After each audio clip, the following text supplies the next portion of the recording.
All right, I'm gonna get into this right away. So if you got the first stimulus check, you will get the second stimulus check.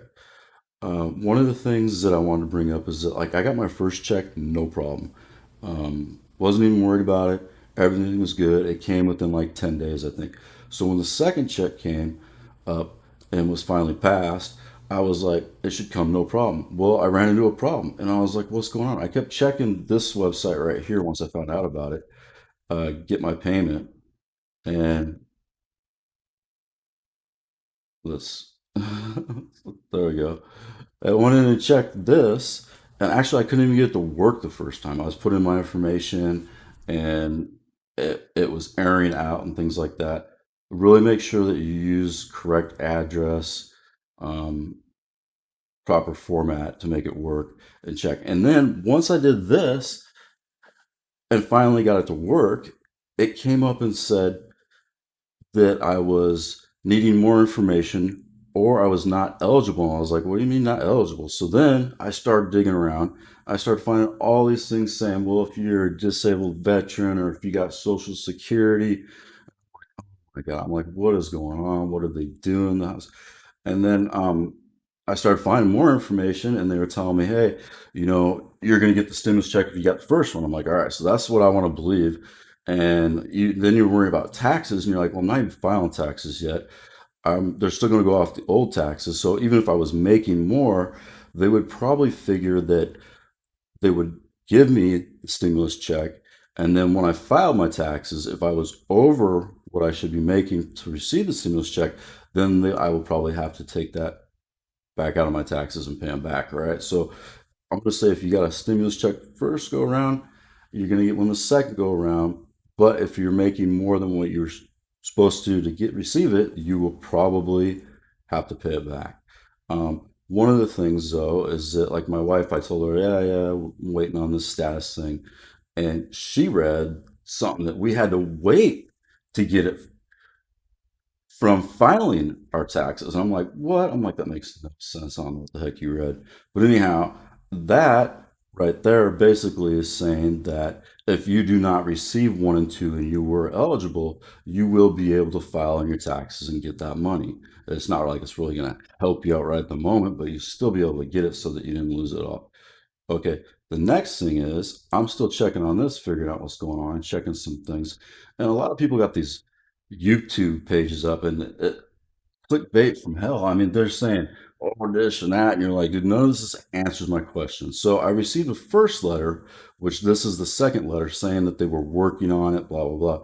Then I just got this letter today, early this morning, saying that they have it worked out and they're going to start processing it.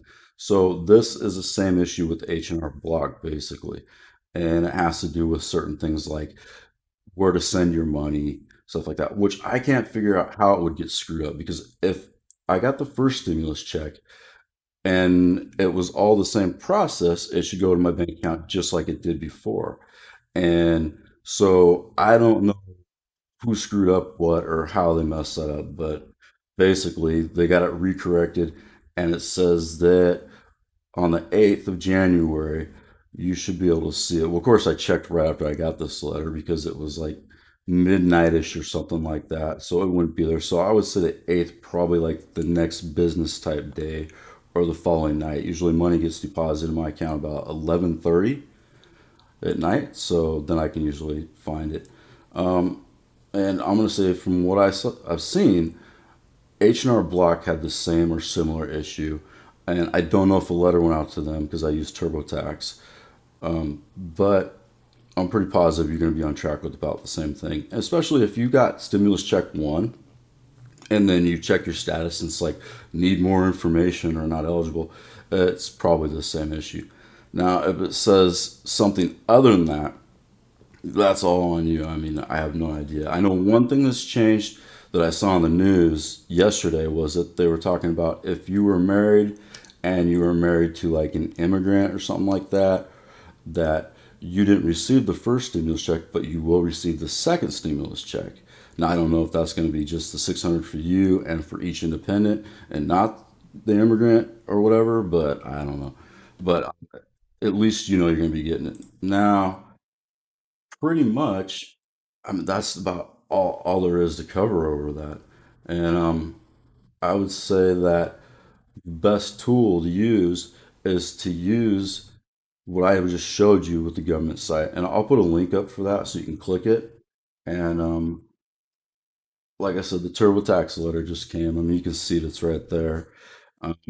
So that pretty much covers everything. If you're looking at, if you got stimulus check one, you probably get stimulus check two.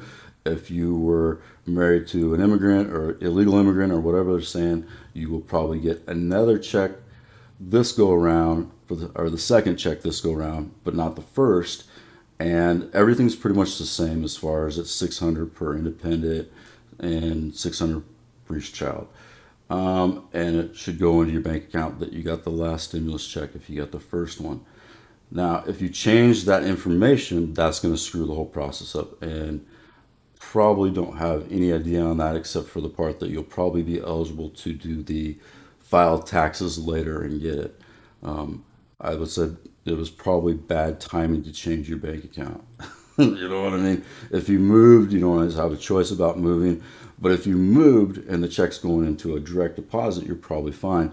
If you had it mailed, which sucks, it probably will go to the old address. So what I recommend to do is to go to the post office and to do a forwarding because I mean it hasn't been that long since the first check to the second check, and you could probably do a forwarding and get that check no problem. If not, you'll have to let the IRS is so early in the morning know that you have moved or something like that, and it may be a tax issue filing thing again. But I think that covers kind of everything for what's going on as far as January 8th. And my website is not typically a website for this type of information. So I might cover some more information when I do get my check or if anything changes. But if you subscribe to the channel, you probably want to turn off notifications and just randomly check for information because my channel is a computer hardware gaming channel. And, I just kind of figured that a lot of people that like are buying new graphics cards and computer hardware, which is hard to get a hold of right now because of the whole issues we're having around the world, is that that money, and they're probably wanting to buy a new graphics card with their computer. As a good, pretty much $1,200 will get you a 3080, which would be great. All right, that's about all I got to say about it. Probably more than enough. Like I said, I'll put a link up for that government site if you don't already know where it's at. It's easy to find, and I'll see you guys later.